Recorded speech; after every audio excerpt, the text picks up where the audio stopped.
இவர் எங்க போனாருன்னு கேளுங்க மேடம். இவர் விட்டுட்டு எங்க போறாரு? நான் விட்டுட்டு எங்க குழந்தைய போறேன்? வச்சு இருங்க மேடம், இடம் வாங்குறதுக்காக காசுக்கு ரோல் போட்டுனுங்கிறேன். நான் எங்க சொல்லிட்டு போனா அங்கங்க என் கூட தானே இருக்கணும், குழந்தைய பாத்துக்கணுமா இல்லையா? சரி, அது முடிஞ்சு போச்சு. அடுத்தது ரெண்டாவது குழந்தை நல்ல ஆரோக்கியமா பிறந்து நல்ல பைக்கில் முன்னாடி டேங்க்ல உட்கார வச்சு கூட்டு போற அளவுக்கு வச்சிருந்தாங்க குழந்தை.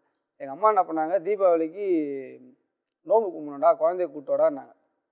இவங்க அப்பா என்ன பண்ணாரு, புது வீடு பால் காசன வீட்டில் பழைய காலத்தில் அந்த காலத்தில் சட்டம் வச்சு முக்கா இது ஆங்கில மாதிரி இருக்கும்.